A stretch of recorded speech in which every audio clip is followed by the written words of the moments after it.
नमो अरिहन्ताणं नमो सिद्धाणं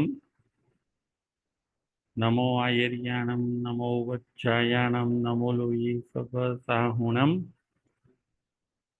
केशो पञ्च नमोकारो सभपावपणासनो मङ्गलानं च सभेसिं पडमां हवै मङ्गलं पडमां हवै मङ्गलम् ओम शांति शांति शांति। श्रमण भगवान महावीर स्वामीना चरण कमळમાં तथा सद्गुरुदेवना चरण कमळમાં ઉપકારી સર્વ સંત સતીજીના ચરણ કમળમાં આપણા સૌના ભાવપૂર્વક અવિરામ કોટી કોટી વંદન।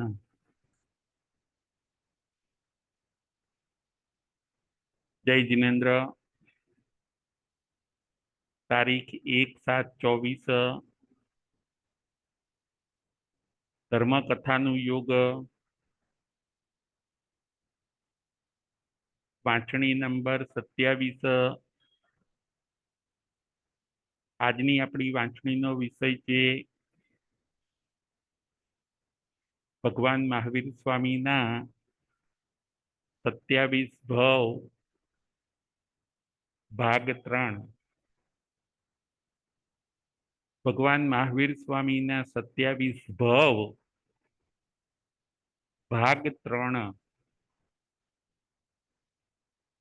આજે ત્રીજા ભાગ ઉપર આપણે વિચાર કરીશું।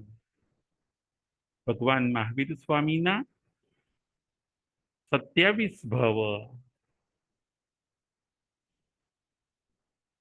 1 થી 20 ભવ ઉપર આપણે વિચાર કર્યો। આજે ત્રીજા ભાગની અંદર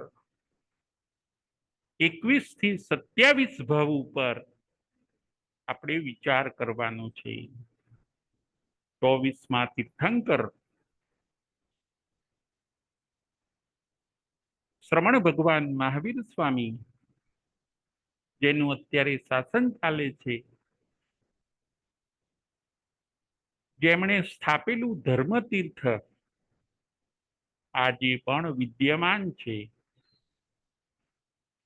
ભગવાન નથી, પરંતુ એમણે સ્થાપેલું શાસન આજે પણ વિદ્યમાન છે। એવા ભગવાનના 27 ભવ ઉપર આપણે વિચાર કરવાનો છે। ભાગ 3ની અંદર 21 થી 27 ભવ ઉપર આપણે વિચાર કરીશું। આ ભાગ છેલ્લો છે। ભગવાનના 27 ભવ પૂરા થાય છે। આ ત્રીજો ભાગ એ છેલ્લો ભાગ છે। 2550મી નિર્વાણ મહોત્સવ ભગવાનનો ચાલી રહ્યો છે। એની ઉજવણીના ભાગરૂપે આજે આપણે ભગવાન મહાવીર સ્વામીના ભવ ઉપર વિચાર કરીએ છીએ। ભગવાનને નિર્વાણ પામ્યા 2550 વર્ષ થયા। ભાગ ત્રીજો 21 થી 27 ભવ ભગવાનનો 21મો ભવ ચોથી નરકનો। ભગવાનનો 21મો ભવ કયો? ભગવાનનો 21મો ભવ ચોથી નરકનો। 22મો ભવ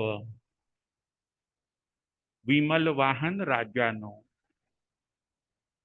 22મો ભવ છે વિમલ વાહન રાજા। 23મો ભવ છે પ્રિય મિત્ર ચક્રવર્તીનો। 23મો ભવ પ્રિય મિત્ર ચક્રવર્તીનો। 24મો ભવ સાતમા દેવલોકનો. ભગવાનનો 24મો ભવ સાતમા દેવલોકનો. 25મો ભવ ભગવાનનો 25મો ભવ નંદન રાજાનો. ભગવાનનો 25મો ભવ નંદન રાજાનો. ભગવાનનો 26મો ભવ 10મા દેવલોકનો. ભગવાનનો 26મો ભવ 10મા દેવલોકનો. અને ભગવાનનો 27મો ભવ ભગવાન મહાવીરનો. છેલ્લો અને 27મો ભવ ભગવાન મહાવીરનો. આજે આપણે 21 થી 27 ભવ પર વિચાર કરીશું. 21મો ભવ ભગવાનનો છે ચોથી નરકનો. એ પૂર્વે 20મો ભવ એમનો સિંહનો હોય છે. સિંહ, સિંહને શિકાર કરવો પડે. સિંહ એ હિંસક પ્રાણી છે, એટલે મરીને વધારેમાં વધારે નીચે ચોથી નરક સુધી જઈ શકે. 20મો ભવ ભગવાનનો સિંહનો હતો. ત્યાંથી ઓફ થઈને 21મા ભવમાં એ ચોથી નરકના ઘોર દુઃખોને પામે છે. જુઓ, ભગવાનના આત્માને પણ પાપની સજા ભોગવવી પડે છે. કર્મનો કાયદો, કર્મનો સિદ્ધાંત, એમાં તીર્થંકર હોય કે ચક્રવર્તી હોય, કોઈ પણ બાદ ન થઈ શકે. સર્વ માટે સમાન. કર્મનો કાયદો અને કર્મનો સિદ્ધાંત. 21મો ભવ ભગવાનનો ચોથી નરકનો. નરકના દુઃખોથી ભગવાન સહન કરે છે.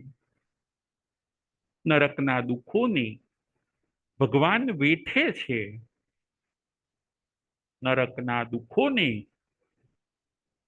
ભગવાન સહન કરે છે. અને 21મા ભવમાંથી નીકળીને 22મા ભવમાં એ વિમલ વાહન રાજા બને છે. આ રાજા પણ દયાળુ હોય છે, પરોપકારી હોય છે. દયા અને પરોપકારના કારણે, ન્યાય અને નીતિના કારણે આ વિમલ વાહન રાજા આયુષ્ય પૂરું થતા 23મા ભવમાં પ્રિય મિત્ર ચક્રવર્તી બને છે. ચક્રવર્તી વિમલ વાહન રાજામાંથી એવું પુણ્ય ઉપાર્જન કર્યું કે જુઓ, ભગવાનનો આત્મા ચક્રવર્તી બને છે. આ ભરત ક્ષેત્રમાં નહીં, પરંતુ મહાવિદેહ ક્ષેત્રની અંદર એ ચક્રવર્તી બને છે. માતાને 14 સ્વપ્ન આવે. એ 14 સ્વપ્ન ઝાંખા આવે છે. માતા પિતા રાજા અને રાણી હોય છે. પુત્રના જન્મ ઉપર એનું નામ પાડે છે પ્રિય મિત્ર. અને આ પ્રિય મિત્ર મોટા થાય છે. એમના આયુધ શાળામાં ચક્રરત્નની ઉત્પત્તિ થાય છે. એ ચક્રરત્નથી આ પ્રિય મિત્ર એ 6 ખંડને સાધે છે. 6 ખંડને જીતે છે મહાવિદેહ ક્ષેત્રમાં. આ પ્રિય મિત્ર ચક્રવર્તી 6 ખંડનું સામ્રાજ્ય પોતે ભોગવે છે. ચક્રવર્તી એટલે જેનાથી ઊંચા બીજા કોઈ રાજા ન હોઈ શકે. છ ખંડમાં એક ચક્રી શાસન ચલાવે એનું નામ છે ચક્રવર્તી. બીજા હજારો ખંડિયા રાજાઓ રાખીને સમગ્ર છ ખંડને પોતાના તાબામાં રાખે એવા શક્તિ સંપન્ન ચક્રવર્તી હોય છે. તીર્થંકર પછી જો કોઈ બીજી પોસ્ટ હોય ઊંચી તો એ છે ચક્રવર્તીની. ભગવાનનો આત્મા, ભગવાન મહાવીર સ્વામીનો આત્મા મહાવિદેહ ક્ષેત્રની અંદર પ્રિય મિત્ર ચક્રવર્તી બને છે, જેની સેવામાં દેવો રહે, જેની પાસે અપાર સંપત્તિ હોય. આ ચક્રવર્તી પણ એકવાર પોટીલા નામના આચાર્યને મળે છે. આપણા ત્યાં કહેવામાં આવ્યું છે, શાસ્ત્રમાં કહેવામાં આવ્યું છે કે ચક્રવર્તીને કર્મની રાવઈ બહુ આવે. યુદ્ધ કરીને એમને કર્મબંધ ઘણો બધો થાય. જો ચક્રવર્તી દીક્ષા ન લે તો એમની ગતિ નરકની કીધી છે, ચક્રેશ્વરી નરકેશ્વરી. પણ જો ચક્રવર્તી દીક્ષા લે, છ ખંડના રાજ્યને છોડી દે અને પાછલી ઉંમરમાં જો સંયમ લે પોતે, તો એમની ગતિ થાય છે દેવલોકની અથવા તો મોક્ષની. આ પ્રિય મિત્ર ચક્રવર્તી પણ પાછલી ઉંમરમાં છ ખંડને છોડી દે છે, સંયમના ઘરમાં આવે છે, તપ અને જપના અનુષ્ઠાન કરે છે અને આયુષ્ય પૂર્ણ કરીને 23મા ભાવમાંથી એ કાળ કરીને 25મા ભાવની અંદર 7મા દેવલોકમાં દેવ બને છે. વો પ્રિય મિત્ર ચક્રવર્તીનો આત્મા. જે ભગવાન મહાવીર સ્વામીનો આત્મા છે એ પોતે 24મા ભવની અંદર 7મું દેવલોક, ત્યાં દેવ બને છે. 7મા દેવલોકનું નામ છે મહાશુક્ર દેવલોક. ત્યાં એ પોતે દેવ બને છે. સંયમના ફળ, કર્મ પ્રમાણે ગતિ. જો આપણા સારા કર્મ હોય તો આપણી ગતિ પણ સારી થતી હોય છે. જો આપણા અશુભ કર્મ હોય તો આપણી ગતિ પણ અશુભ થતી હોય છે. જેવું રીઝન એવું જ રિઝલ્ટ. ચક્રવર્તીમાંથી ભગવાનનો આત્મા આયુષ્ય પૂરું થવા પર 7મા દેવલોકની અંદર પોતે મહર્ધિક દેવ બને છે, અનેક સુખોને ભોગવે છે, દૈવી સુખોને પોતે ભોગવે છે, આત્મ ધ્યાનમાં રહે છે, આત્મામાં લીન રહે છે, નિર્લેપ રહે છે અને 24મા ભાવમાંથી એ આયુષ્યના અવસરે કાર કરીને આયુષ્ય પૂરું થવા પર 25મા ભવની અંદર એ નંદન રાજા બને છે. 25મો ભવ. હવે આપણે 25મા ભવ ઉપર વિચાર કરીશું. નંદન રાજાનો ભવ. આ ભરત ક્ષેત્રની અંદર એક મુકા નામની નગરી હોય છે. એ નગરીની અંદર રાજા રાણીના ત્યાં પુત્રનો જન્મ થાય છે. પુત્રનું નામ પાડવામાં આવ્યું નંદન. આ નંદન પોતે મોટો થાય છે. માતા પિતા એમનો રાજ્યાભિષેક કરે છે. અને માતા પિતા દીક્ષિત થઈ જાય છે. આ નંદન પોતે રાજા બને છે, ખૂબ ન્યાયી રાજા, પ્રજા વત્સલ રાજા, પ્રજાની દેખરેખ રાખે, જન્મ જન્મના દયાના સંસ્કાર, જન્મ જન્મના ધર્મના સંસ્કાર, જન્મ જન્મની મૈત્રી અને પ્રેમના સંસ્કાર. આ નંદન રાજા પ્રજા વત્સલ હોય છે. માતા અને પિતાએ જે જવાબદારી સોંપી હોય છે રાજ્ય સંભાળવાની, એ જવાબદારીને પોતે સુપેરે સંભાળે છે. નંદન રાજા એટલે ભગવાન મહાવીર સ્વામીનો જીવ. એ એમનો 25મો ભવ. ધીરે ધીરે આપણે 27મા ભવ સુધી જવાનું છે. ભગવાનના આત્માએ 25 ભવની સફર કાપી છે. 25મો એમનો ભવ છે નંદન રાજાનો. ખૂબ સુપાત્ર રાજા, ખૂબ ન્યાયી રાજા, પ્રજા વત્સલ રાજા, પરોપકારના અનેક કામ કરનાર રાજા, એવા કુશળ રાજવી એટલે નંદન રાજા. આ નંદન રાજા પણ અનેક વર્ષો સુધી રાજ્ય કરે છે અને પાછલી ઉંમરની અંદર પોતાના પુત્રને રાજગાદી સોંપીને નંદન રાજા હવે નંદન મુનિ બને છે. ભગવાન મહાવીર સ્વામીનો આત્મા નંદન રાજામાંથી હવે નંદન મુનિ બને છે. ભગવાનનો 25મો ભવ. તપ અને ત્યાગ, આત્માની આરાધના, છકાય જીવોની રક્ષા. હવે આત્માનું કલ્યાણ કરવું છે. પુટ્ટીલા નામના આચાર્ય પાસે દીક્ષિત થાય છે. તપ અને જપમાં જોડાઈ જાય છે. એ ભવની અંદર પોતે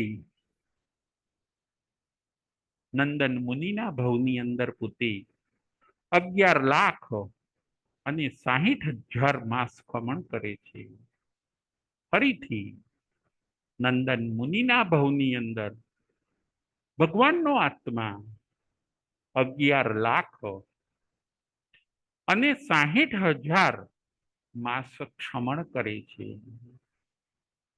તપ,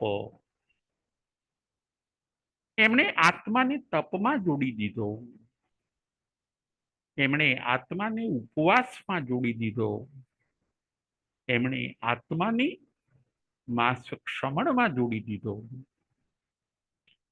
કર્મની ભેખડોને તોડવા માટે, કર્મના ગંજને ખાલી કરવા માટે નંદન મુનિએ આત્માને તપની અંદર જોડી દીધો. તપ એ અગ્નિ છે. સત્તામાં રહેલા જૂના કર્મને બાળીને ભસ્મીભૂત કરે છે. તપનું આપણા ત્યાં બહુ મહત્વ છે. તપ કરવાથી, તપનો તાપ લેવાથી અશુભ કર્મ જે આપણા આત્મા ઉપર ચોંટેલા છે એ કર્મ ભોગવવા પડતા નથી. એ કર્મ બળીને ભસ્મીભૂત થઈ જાય છે. કર્મને ડિસ્ટ્રોય કરવાનો જો કોઈ ઉપાય હોય તો એ છે તપ. ફરીથી કર્મને ડિસ્ટ્રોય કરવાનો જો કોઈ ઉપાય હોય તો એ છે તપ. નંદન મુનિ 11,60,000 માસ ખમણ કરે છે. ભગવાનનો આત્મા 11,60,000 ઉપવાસ કરે છે. કર્મના ગંજી ગંજને ભસ્મીભૂત કરે છે. જુઓ, હવે સંવેગ જાગ્યો, હવે મોક્ષની અભિલાષા જાગી. આત્મા બાજુ પુરુષાર્થ ચાલુ થયો. આત્માએ સ્પીડ પકડી, સાધના અને આરાધનાએ સ્પીડ પકડી અને અધ્યાત્મના માર્ગે, તપના માર્ગે ભગવાનનો આત્મા સડસડાટ આગળ વધે છે. 11,60,000 માસ પ્રમાણ. આપણી પાસે બે ચોઈસ છે. આપણી પાસે બે ચોઈસ છે, બે પસંદગી છે. કર્મને કાં તો ઉદયથી ભોગવો અથવા તો કાં તો કર્મને તપથી ચૂકવો. ફરીથી, કર્મને કાં તો તમે ઉદયથી ભોગવો અને બીજી ચોઈસ છે કર્મને તપથી ચૂકવો. જે તપ કરતા નથી એને કર્મ ઉદયથી ભોગવવા પડે છે. પછી તો કર્મ જે પનિશમેન્ટ આપે એને જ સહન કરવી પડે છે. ઉદયથી ન ભોગવવા હોય તો સત્તામાંથી ડાયરેક્ટ ડિલીટ કરી શકાય છે. કેવી રીતે? તપથી. તપના તાપમાં સત્તામાં રહેલું કર્મ, બેલેન્સમાં રહેલું કર્મ ત્યાંથી ને ત્યાંથી જ ડિલીટ થઈ જાય છે. આવો સરસ ઉપાય શાસ્ત્રની અંદર ભગવાને બતાવ્યો છે. તપ એ કર્મને ડિસ્ટ્રોય કરવાનો માર્ગ છે. જો આપણે કર્મને ડિસ્ટ્રોય નહીં કરીએ, સત્તામાંથી ડિલીટ નહીં કરીએ, તો એ કર્મ 1 by 1 ઉદયમાં આવે છે અને એનો વિપાક આપણને બતાડે છે. પછી તો એ જે સજા આપે એનો આપણે સ્વીકાર કરવો પડે છે. ઉદયમાં આવી ગયા પછી આપણું કંઈ ચાલતું નથી. જ્યાં સુધી હજી સત્તામાં શાંત પડ્યા હોય કર્મ, ત્યાં સુધી આપણું ચાલે છે. ત્યાં સુધી આપણે એને ડિસ્ટ્રોય કરી દેવા જોઈએ. સત્તામાંથી જ એને ડિલીટ કરી દેવા જોઈએ. આવો મેસેજ નંદન મુનિના ભવમાંથી આપણને મળે છે. જો તપથી ચૂકવ્યા નહીં કર્મને તો હવે ઉદયથી ભોગવવા પડશે. ઉદય વખતે જે શિક્ષા કર્મ કરે એને તમારે સહન કરવી પડશે. જન્મો જન્મના કર્મ, પાછળના અનેક ભવોના બાંધેલા અશુભ કર્મ, એને સત્તામાંથી ડિલીટ કરવાનો જો કોઈ રસ્તો હોય તો એ છે તપ. આપણે પણ તપની આરાધના કરીએ. તપથી જો દેવું ચૂકવીશું નહીં તો પછી ઉદયથી ભોગવવાનો વારો આવશે. કર્મ એનો હિસાબ લેવા આવશે. કર્મ એનો વિપાક બતાડશે. કર્મ આપણને સજા કરશે. એનો આપણે સ્વીકાર કરવો પડશે. તપથી કર્મને ડિસ્ટ્રોય કરી દો. એ સ્કોપ આજે પણ આપણી પાસે છે. કર્મ ભોગવવા એવું કમ્પલસરી નથી. બાંધેલા કર્મને તપથી, સત્તામાંથી જ ડિલીટ કરી શકાય છે. આવી ભગવાનના શાસનમાં સુંદર વ્યવસ્થા બતાવવામાં આવી છે. નંદન મુનિ 11,60,000 માસ ખમણ કરે છે. ગુરુનું સમર્પણ, અરિહંતની ભક્તિ કરતા કરતા એ દ્વિન નામ કર્મને ઉપાર્જન કરે છે. 25મા ભવની અંદર એ પોતે દ્વિન નામ કર્મને ઉપાર્જન કરે છે. એટલે કે તીર્થંકર નામ કર્મ બાંધે છે. નામ કર્મની ઊંચામાં ઊંચી પ્રકૃતિ, શુભ નામ કર્મની ઊંચામાં ઊંચી પ્રકૃતિ, તીર્થંકર નામ કર્મ, એને એ પોતે બાંધે છે.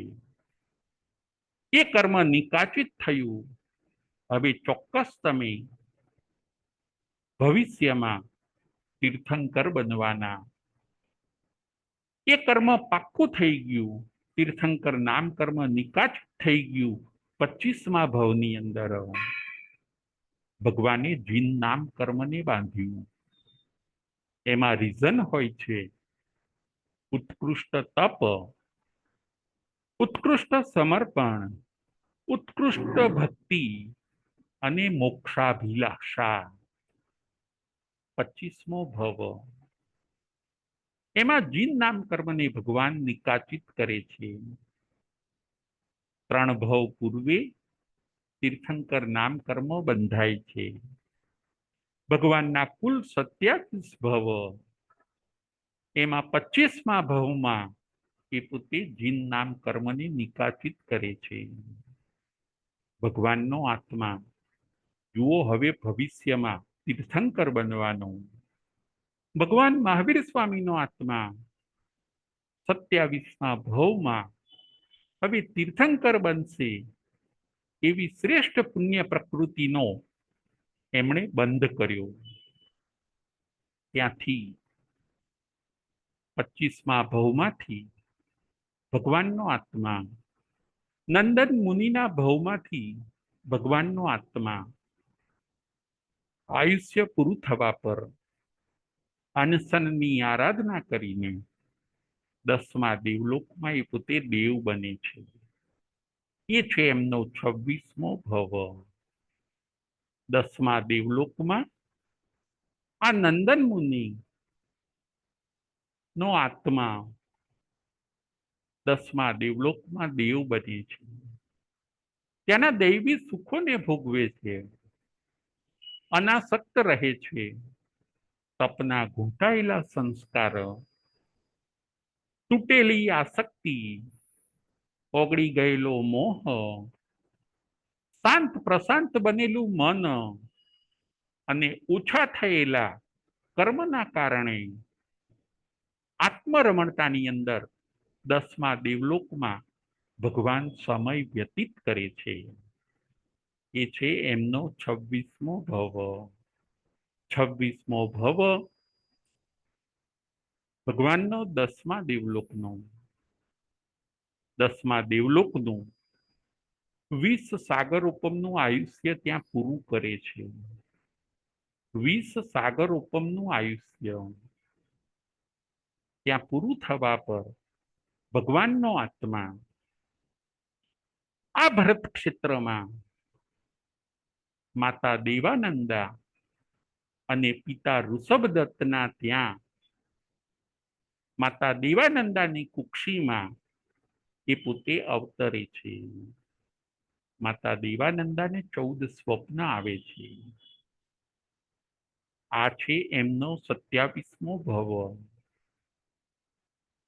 માતા દેવાનંદા અને પિતા ઋષભદત્ત એમનું બ્રાહ્મણ કુળ હોય છે. ઇન્દ્રનું આસન ચલાયમાન થયું. તીર્થંકર હંમેશા ક્ષત્રિય કુળમાં જન્મે. તીર્થંકર ક્યારેય બ્રાહ્મણ કુળમાં ન જન્મે. ઇન્દ્રએ ઉપયોગ મૂકીને જોયું.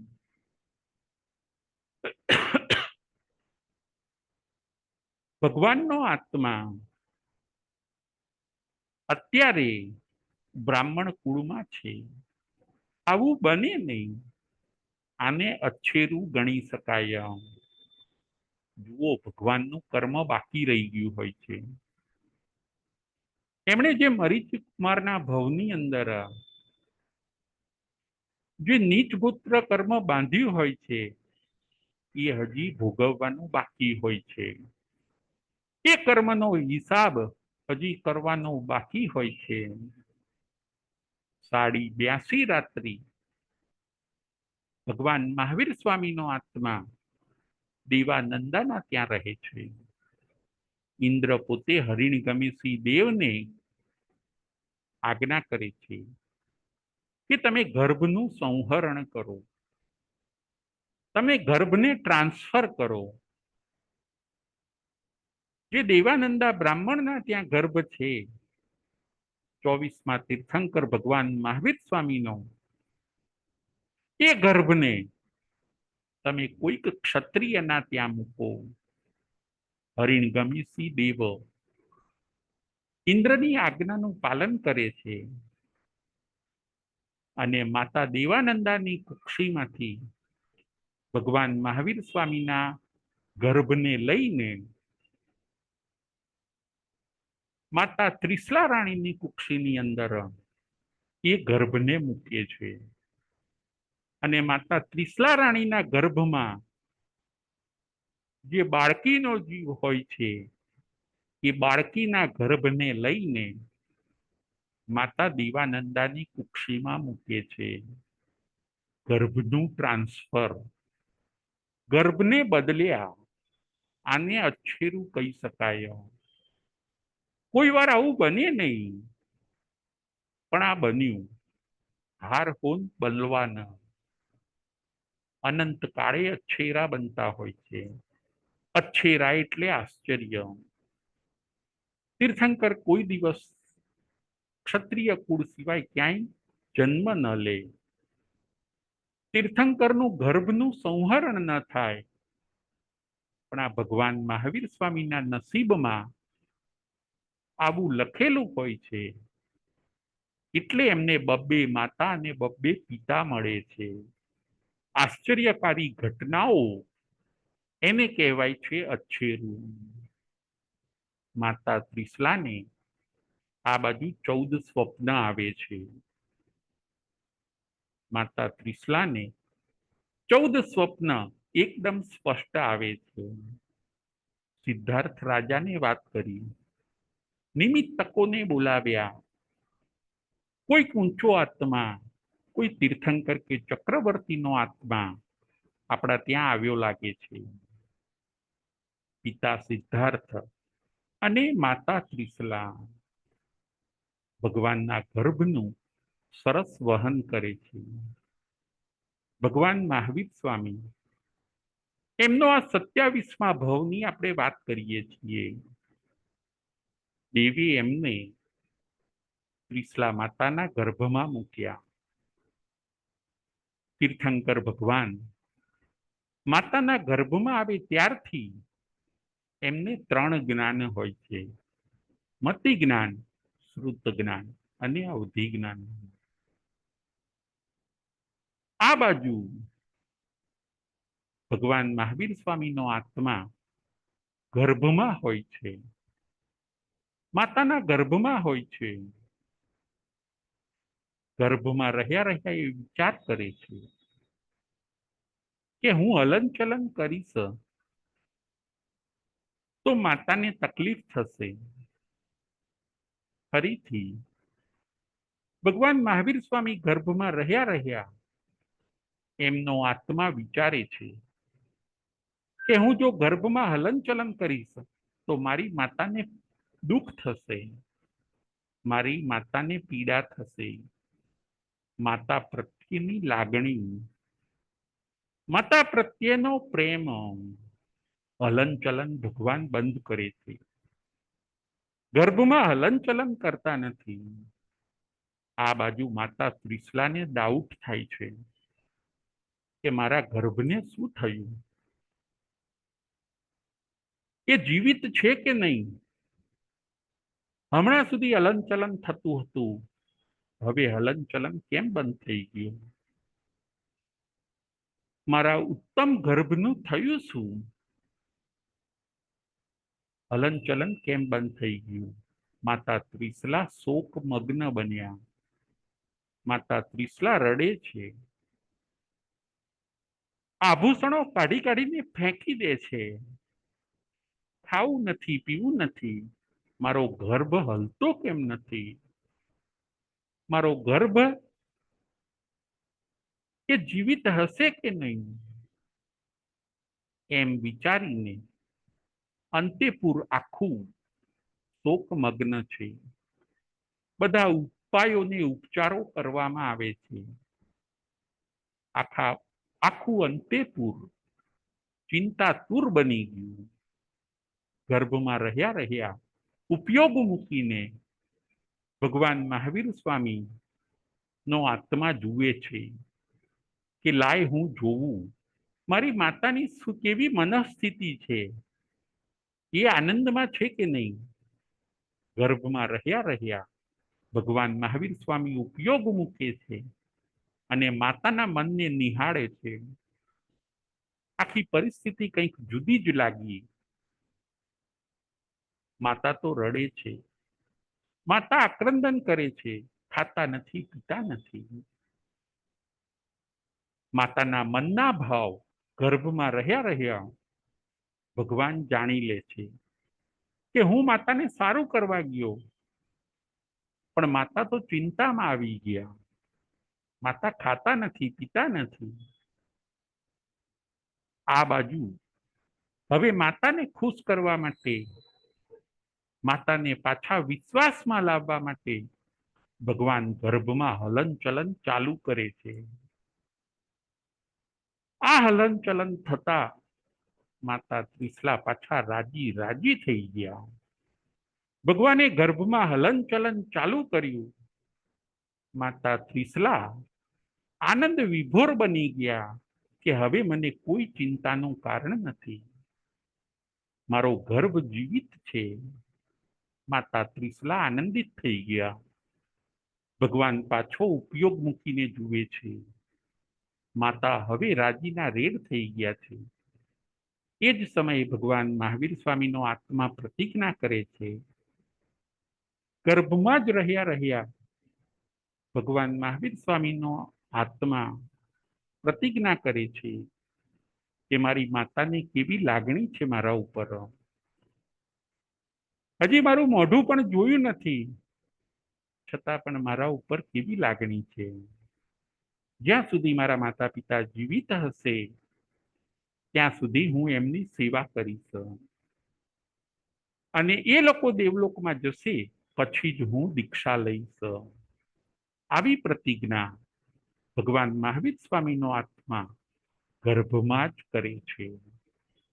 ગર્ભમાં ભગવાન મહાવીર સ્વામીએ પ્રતિજ્ઞા કરી, માતા પિતા જીવિત હશે ત્યાં સુધી હું એમની સેવા કરીશ, અને એમનું આયુષ્ય પૂરું થશે પછી હું દીક્ષિત લઈને ધર્મ તીર્થનું પ્રવર્તન કરીશ. ગર્ભમાં જ ભગવાને પ્રતિજ્ઞા કરી. જુઓ ભગવાનનો માતૃ પ્રેમ, ભગવાનનો પિતૃ પ્રેમ, માતા પિતા પ્રત્યેનો પૂજ્ય ભાવ, માતા પિતા પ્રત્યેનો વાત્સલ્ય ભાવ, એ આ કથાનકની અંદર આપણને જોવા મળે છે. 9 માસ અને 7 દિવસ વ્યતીત થવા પર, 9 માસ અને 7 દિવસ વ્યતીત થવા પર ચૈત્ર સુદ 13ના મધ્યરાત્રિએ ભગવાનનો જન્મ થયો. ચૈત્ર સુદ 13 મધ્યરાત્રિએ ભગવાનનો જન્મ થયો. ઇન્દ્ર અને 56 કુમારિકાઓ ભગવાનનો હવે જન્મ મહોત્સવ કરવા માટે આવે છે. ઇન્દ્રનું આસન ચલાયમાન થાય. 64 ઇન્દ્રોએ હાજર થવું પડે. 3 લોકના નાથનો આજે જન્મ છે. બીજા સામાન્ય દેવોએ પણ હાજર રહેવું પડે, અને ભગવાનનો જન્મ અભિષેક, ભગવાનનો જન્મ મહોત્સવ મેરુ પર્વત પર ઉજવાય. મધ્યરાત્રિએ ઇન્દ્ર આવીને પોતાના 5 સ્વરૂપ બનાવે છે. માતાને ઊંઘમાં સુવાડી દે છે. એમની બાજુમાં બીજું બાળક મૂકી દેવામાં આવે છે, અને ભગવાનને લઈને બાળ સ્વરૂપ, નાના તાજા જન્મેલા ભગવાનને લઈને ઇન્દ્ર પોતે દેવ સમુદાયની સાથે મેરુ પર્વત પર જાય છે. ત્યાં ભગવાનને સ્નાન કરાવવામાં આવે, ત્યાં ભગવાનનો જન્મ અભિષેક ઉજવવામાં આવે.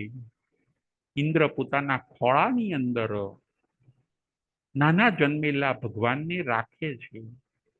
બીજા દેવો અભિષેક કરે. ઇન્દ્રને થોડી શંકા થઈ કે સમુદ્રના પાણી આ નાના જન્મેલા ભગવાન ઉપર આપણે અભિષેક કરીશું તો એ પાણીની ધારાને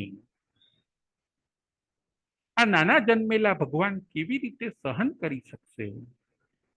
ઇન્દ્રને આવી શંકા થઈ. અવધિ જ્ઞાનથી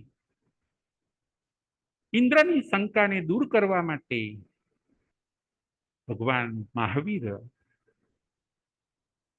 હજી જન્મેલા જ છે એ પોતે ઇન્દ્રની શંકાને દૂર કરવા માટે ટચલી આંગળીથી આખા મેરુ પર્વતને ધ્રુજાવે છે. ભગવાનની ટચલી આંગળીમાં કેટલું બળ હોય તો કે આખા મેરુ પર્વતને ધ્રુજાવી શકે. મેરુ પર્વત ધણધણે છે. અતુલ બળના સ્વામી તીર્થંકર ભગવાન. ઇન્દ્રની શંકા ગાયબ થઈ ગઈ કે ભલે ભગવાનનું બાળ સ્વરૂપ છે પણ કેટલું બધું બળ છે. ભગવાનને ત્યાંથી સ્નાન કરાવીને મેરુ પર્વત ઉપરથી પાછા ત્રિશલા જ્યાં હતા ત્યાં એ શયનખંડમાં ત્રિશલાની પાસે સુવાડી દે છે. સવારે આખા રાજ્યની અંદર ભગવાનનો જન્મ મહોત્સવ ઉજવવામાં આવે છે.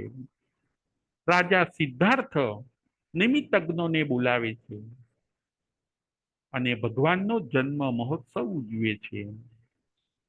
કાળક્રમે ભગવાન થોડા મોટા થાય છે. રાજ્યમાં બધું વધ્યું. રાજ્યમાં બધી વસ્તુની વૃદ્ધિ થઈ એટલે ભગવાનનું નામ પાડ્યું વર્ધમાન. વર્ધમાન કુમાર. નદીમાં નીર વધ્યા, નગરની અંદર શાંતિ વધી, ભંડારોની અંદર ધન વધ્યા, સૌના આરોગ્ય વધ્યા, કેદીઓને મુક્ત કરવામાં આવ્યા. બધું વધ્યું એટલે ભગવાનનું નામ પાડ્યું વર્ધમાન. 24માં તીર્થંકર ભગવાન જે બનશે એ વર્ધમાન હવે ધીરે ધીરે મોટા થાય છે. એ વર્ધમાન પોતે યુવાન બને છે. એ વર્ધમાન દુઃખથી ડરે એ બીજા, કોઈથી બીવે એ બીજા. ધીરે ધીરે એ વર્ધમાન મોટા થાય છે અને યશોદા સાથે એમના લગ્ન થાય છે. યશોદા રાજકુમારી, એમની સાથે ભગવાનના લગ્ન થયા. આ છે ભગવાનનો 27મો ભવ. 1 થી 27 ભવ આપણે આજે જોઈએ છીએ. એમાં આ ભવ એમનો છેલ્લો છે. હવે ભવોની પૂર્ણાહુતિ થઈ જશે. હવે ભવોનો અંત આવી ગયો. હવે જન્મ મરણના ફેરા ટળી ગયા. આ ભવ પૂરો કરીને, આ 27મો ભવ પૂરો કરીને ભગવાન મોક્ષની અંદર શાશ્વત સુખોને પામે છે. એ ભવ આપણે 27મો જોઈએ છીએ. વર્ધમાનના યશોદા સાથે લગ્ન થયા. માતા પિતાએ લગ્ન કરાવ્યા. એક પુત્રી રત્નની પ્રાપ્તિ થઈ જેનું નામ પાડવામાં આવ્યું પ્રિયદર્શના. એ પ્રિયદર્શનાના આગળ થઈને વિવાહ થયા અને એ જમાઈનું નામ હોય છે જમાલી. પુત્રી અને જમાઈ બંને પણ ભગવાન પાસે દીક્ષા લે છે. આ બાજુ 28 વર્ષની ભગવાનની ઉંમર થઈ. વર્ધમાન કુમાર 28 વર્ષના બન્યા. માતા પિતા આયુષ્ય પૂરું કરીને દેવલોકમાં ગયા. માતા ત્રિશલા અને પિતા સિદ્ધાર્થ એ આયુષ્ય પૂરું કરીને દેવલોકમાં ગયા. હવે માતા પિતાની સેવાની જે જવાબદારી હતી એ પૂરી થઈ. વર્ધમાન કુમાર પોતાના મોટા ભાઈ નંદીવર્ધન સાથે આવે છે અને હવે દીક્ષા માટે આજ્ઞા માંગે છે. ભાઈ નંદીવર્ધન કહે છે વર્ધમાન કુમારને, અમને થોડા સમય રોકાઈ જાવ. માતા પિતાનો વિયોગ હજી ગયો પણ નથી. ત્યાં જો તમે દીક્ષા લઈ લેશો તો મને ઘા ઉપર ઘા જેવું લાગશે. ભ્રાતૃ પ્રેમ, ભાઈના પ્રેમને સમજીને આ વર્ધમાન પાછા 2 વર્ષ રોકાઈ જાય છે. 28 વર્ષની ઉંમરથી 30 વર્ષની ઉંમર સુધી 2 વર્ષ પાછા રોકાઈ જાય છે. અને 2 વર્ષ પૂરા થતા લોકાંતિક દેવો આવીને પ્રેરણા કરે છે.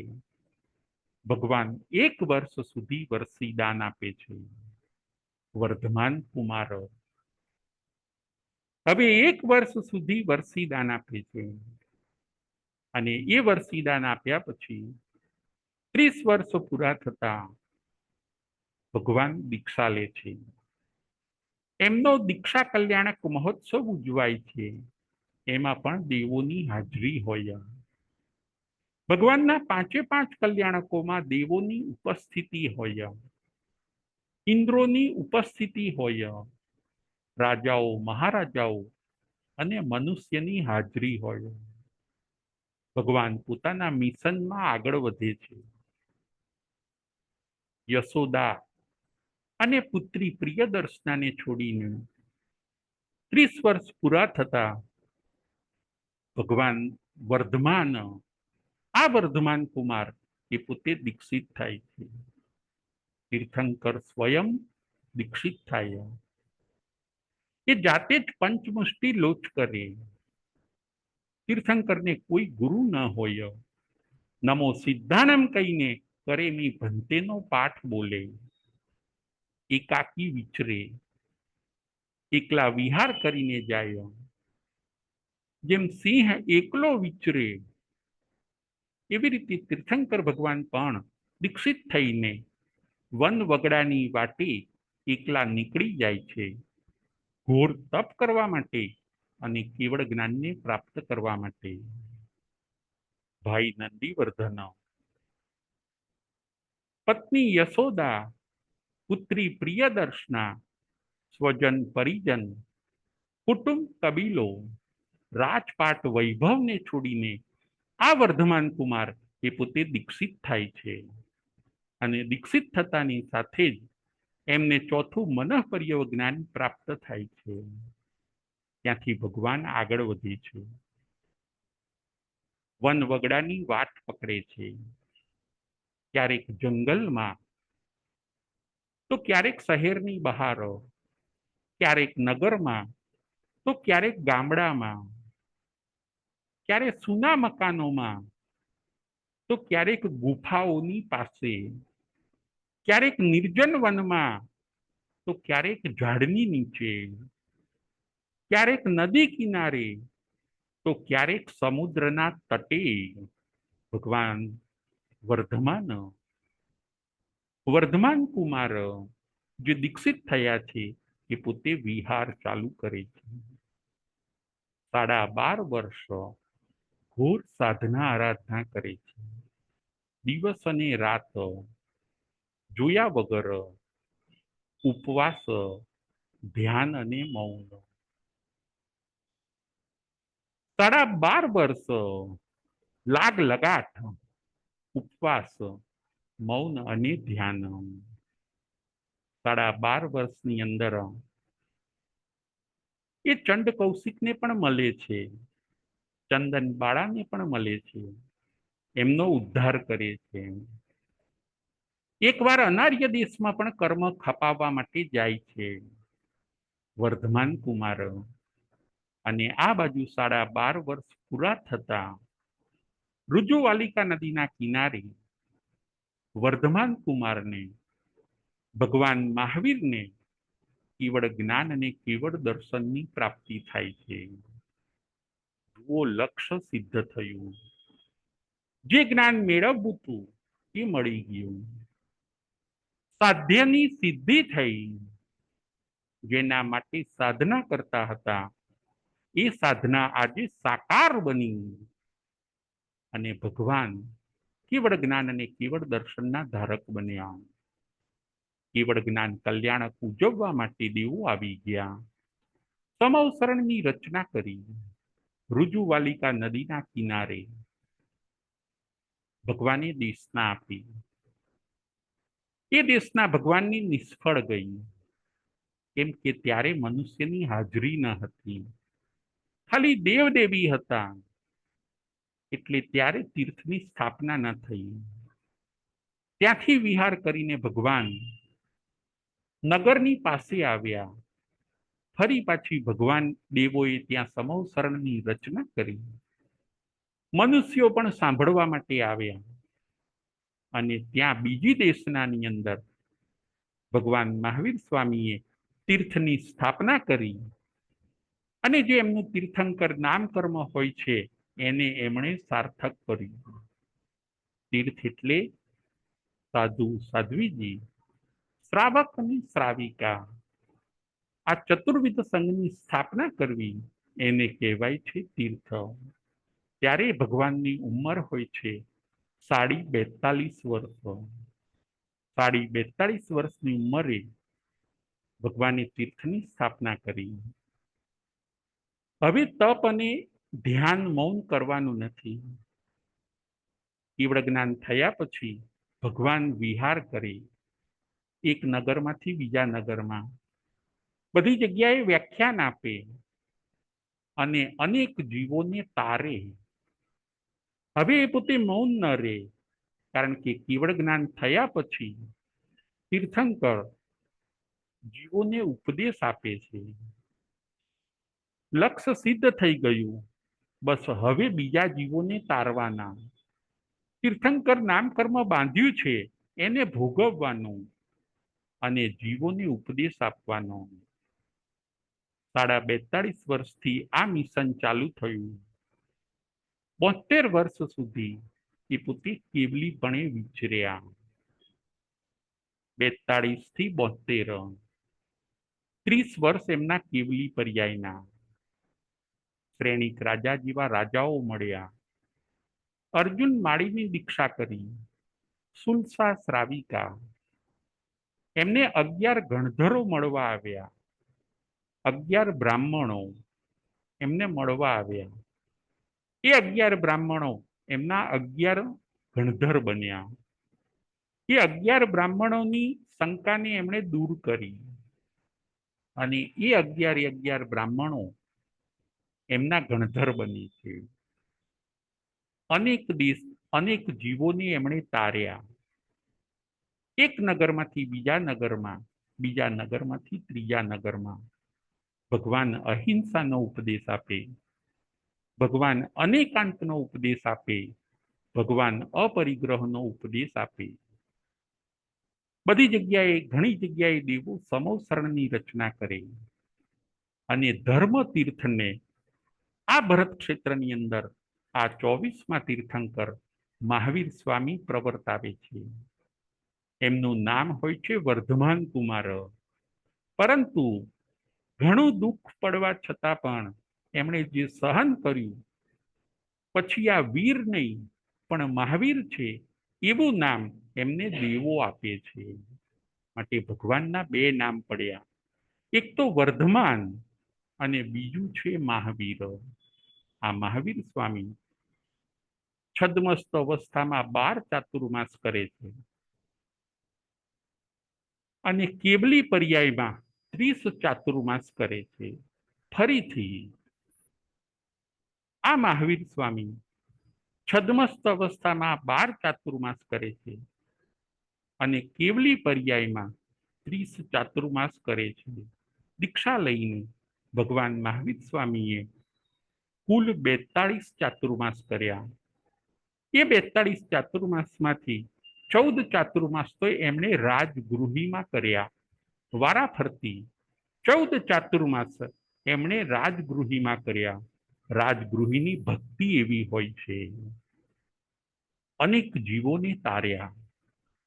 લાખો કરોડો જીવોને ભગવાને તાર્યા, ખૂનીને પણ દીક્ષા આપી, ચોરને પણ દીક્ષા આપી, પોતાનો શિષ્ય સમુદાય વધાર્યો.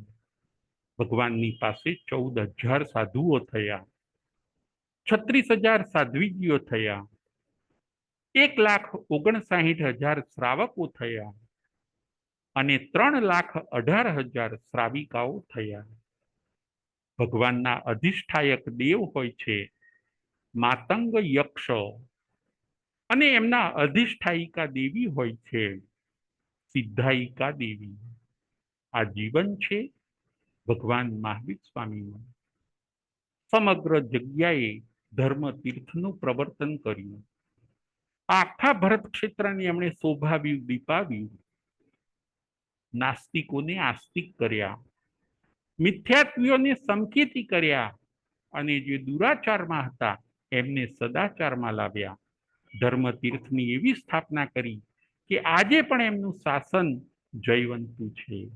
ભગવાન મહાવીર સ્વામીના 27 ભવ, ભાગ 3, એમાં આજે આપણે જોયું 21 થી એમના 27 ભવ જોયા. અંતમાં આ ભગવાનનું શાસન 21,000 વર્ષ સુધી ચાલવાનું છે.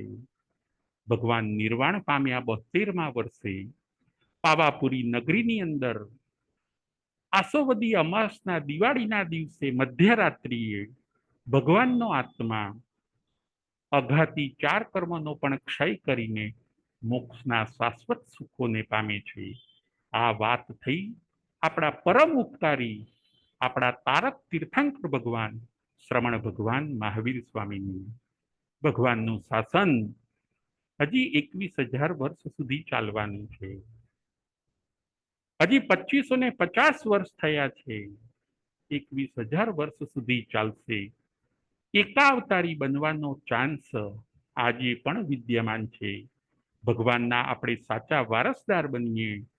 અહિંસા, અપરિગ્રહ, અનેકાંતવાદ, જીવો અને જીવવાદોની ભાવનાને આપણે આપણા જીવનમાં લાવીને ભગવાનના સાચા વારસદાર બનીએ, ભગવાનના પાકા વારસદાર બનીએ, અને ભગવાનના આપેલા આવા સરસ શાસનથી આપણે આપણા આત્માને પણ ઉજ્જમાળ કરીએ તો આપણે ભગવાનનું શાસન મળ્યું સાર્થક ગણી શકાશે. આજનો આપણો વાંચણીનો વિષય હતો ભગવાન મહાવીર સ્વામીના 27 ભવ, ભાગ 3.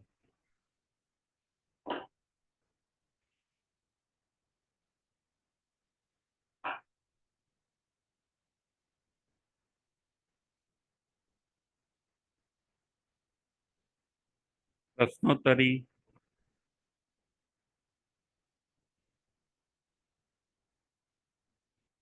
ભગવાનના 21 થી 27 ભવ કયા કયા? ભગવાનના 21 થી 27 ભવ કયા કયા? કલ્પનાબેન, કલ્પનાબેન, ભગવાનના 21 થી 27 ભવ કયા કયા? જય જીનેન્દ્ર. જય જીનેન્દ્ર. 21મો ભવ ચોથી નરકનો, 22મો ભવ વિમલ વાહન રાજાનો, 23મો ભવ પ્રિય મિત્ર ચક્રવર્તીનો, 24મો ભવ 7મા દેવલોકનો, 25મો ભવ નંદન રાજાનો, 26મો ભવ 11મા દેવલોકનો, અને 27મો ભવ ભગવાન મહાવીર સ્વામીનો. 10મા દેવલોકનો. 26મો ભવ 10મા દેવલોકનો. 10મા દેવલોકનો. બરાબર, બહુ સરસ, બહુ સરસ. હવે આગળ. નંદન મુનિના ભવમાં ભગવાનનો આત્મા કેટલા માસ ખમણ કરે છે? નંદન મુનિના ભવમાં ભગવાનનો આત્મા કેટલા માસ ખમણ કરે છે? ચૈતાલીબેન ધ્રુવ. જય જીનેન્દ્ર. જય જીનેન્દ્ર. 25મા નંદન મુનિના ભવમાં ભગવાનનો આત્મા 11,60,000 માસ કમણ કરે છે. બહુ સરસ, બહુ સરસ, થેન્ક યુ. ભગવાન મહાવીર સ્વામીના પહેલા માતા પિતા અને બીજા માતા પિતાનું નામ શું છે? ભગવાન મહાવીર સ્વામીના પહેલા માતા પિતા અને બીજા માતા પિતાનું નામ શું છે?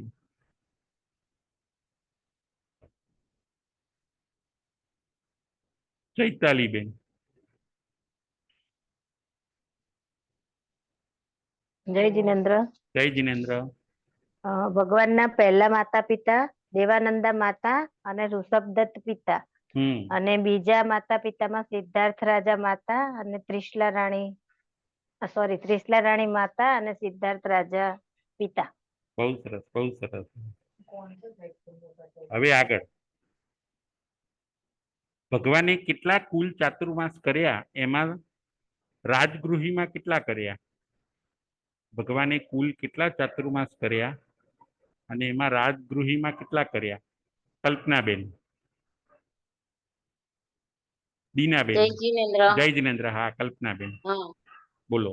ભગવાન મહાવીર સામે કુલ 42 ચાતુર્માસ કર્યા અને 14 ચાતુર્માસ રાજગૃહી નગરીમાં કર્યા. બહુ સરસ, બહુ સરસ. હવે આગળનો છેલ્લો પ્રશ્ન. ભગવાન મહાવીરના અધિષ્ઠાયક દેવ દેવીનું નામ શું હોય છે?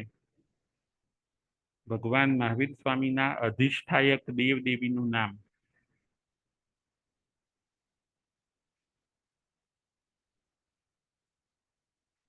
ભગવાન મહાવીર સ્વામીના અધિષ્ઠાયક દેવ દેવીનું નામ. ચૈતાલીબેન.